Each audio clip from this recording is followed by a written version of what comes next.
ಎಲ್ರಿಗೂ ನಮಸ್ಕಾರ. ಇವತ್ತಿನ ದಿವಸ ಬೂದು ಕುಂಬಳಕಾಯಿನ ಬಳಸ್ಕೊಂಡು ಖಟ್ಟ ಮೀಠ ಕ್ಯಾಂಡಿನ ಹೇಗೆ ಮಾಡೋದು ಅಂತ ನೋಡ್ಕೊಂಡು ಬರೋಣ.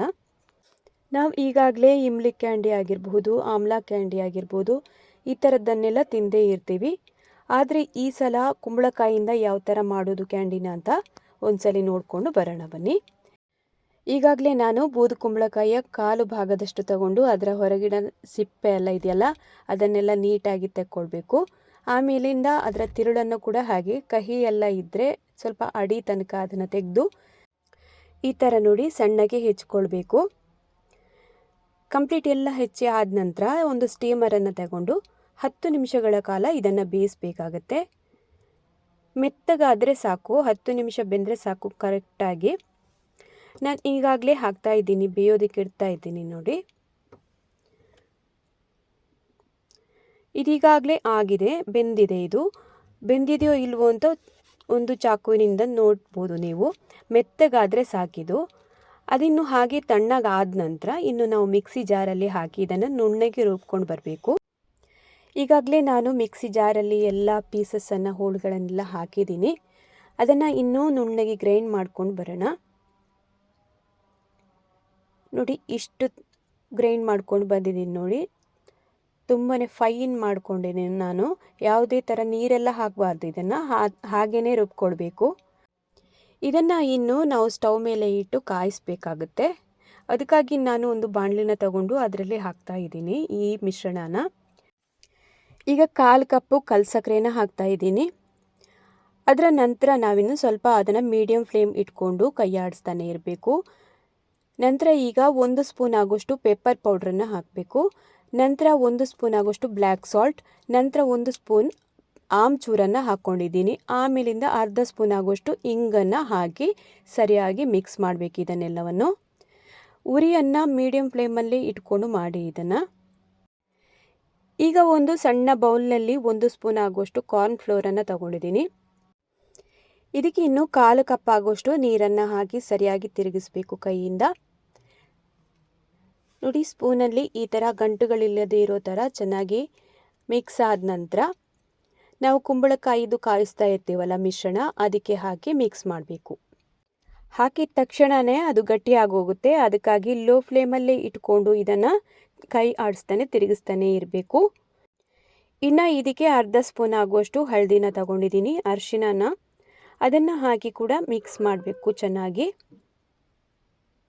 ಈಗಾಗಲೇ ನೋಡಿ ನಾನು ಲೋ ಫ್ಲೇಮಲ್ಲೇ ಇಟ್ಕೊಂಡಿದ್ದೀನಿ. ನೀವು ಬೇಕು ಅಂತಂದರೆ ಮೀಡಿಯಮ್ ಫ್ಲೇಮ್ ಕೂಡ ಇಟ್ಕೊಳ್ಬೋದು. ಈಗ ನಾನು 1 ಸ್ಪೂನ್ ಆಗುವಷ್ಟು ತುಪ್ಪನ ಆ್ಯಡ್ ಮಾಡ್ಕೊಂಡಿದ್ದೀನಿ. ತುಪ್ಪನ ಹಾಕಿ ನಾವು ಚೆನ್ನಾಗಿ ತಿರುಗಿಸ್ಬೇಕು ಇದನ್ನು. ಅರ್ಧ ಗಂಟೆಗಳ ಕಾಲ ಹೀಗೇ ಮುಗಿಸ್ತಾನೆ ಇದ್ದೆ ಯಾವ ಥರ ಕನ್ಸಿಸ್ಟೆನ್ಸಿಯಲ್ಲಿ ಬಂದಿದೆ ಅಂತ ನೋಡ್ತಾ ಇರ್ಬೋದು.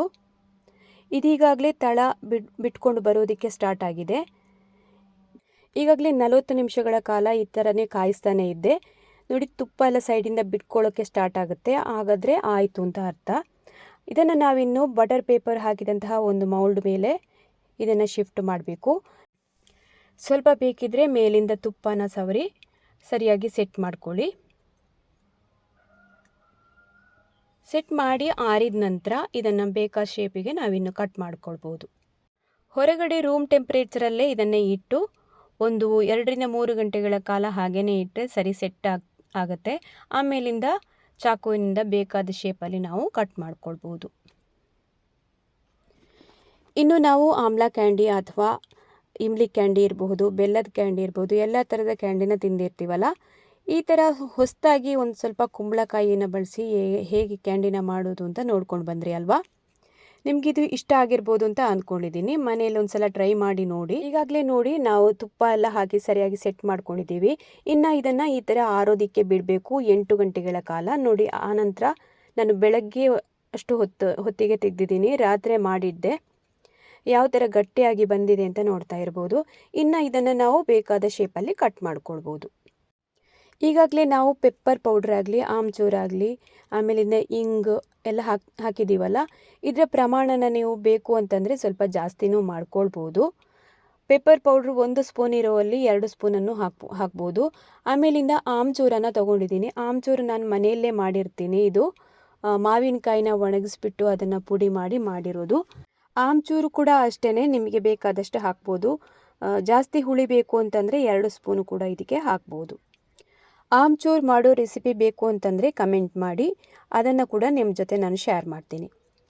ಈಗಾಗಲೇ ನಾನು ಎಲ್ಲ ಪೀಸಸನ್ನು ಕಟ್ ಮಾಡಿ ಇಟ್ಕೊಂಡಿದ್ದೀನಿ. ಅದನ್ನು ಒಂದು ಪ್ಲೇಟಿಗೆ ಹಾಕಿ ಅದರ ಮೇಲಿಂದ ನಾವಿನ್ನು ಕಲ್ಸಕ್ಕರೆ ಪುಡಿನ ಹಾಕಬೇಕು.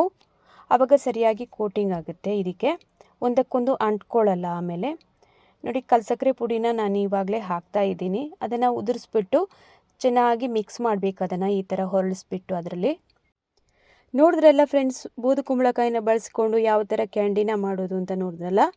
ಹಾಗಾದರೆ ಇದನ್ನು ಮನೆಯಲ್ಲಿ ನೀವು ಒಂದ್ಸಲ ಟ್ರೈ ಮಾಡಿ ನೋಡಿ. ಈ ವಿಡಿಯೋನ ಫ್ಯಾಮಿಲಿ ಫ್ರೆಂಡ್ಸ್ ಇರ್ಬೋದು, ರಿಲೇಟಿವ್ಸ್ ಇರ್ಬೋದು, ಇವ್ರ ಜೊತೆ ಎಲ್ಲ ನೀವು ಶೇರ್ ಮಾಡಿ ಅಂತ ಕೇಳ್ಕೊಳ್ತಾ ಇದ್ದೀನಿ. ಹಾಗೆಯೇ ಮುಂದಿನ ಇನ್ನೊಂದು ರೆಸಿಪಿಯೊಂದಿಗೆ ನಾನು ನಿಮ್ಮನ್ನು ಸಿಗ್ತೀನಿ. ಅಲ್ಲಿವರೆಗೂ ವಂದನೆಗಳು.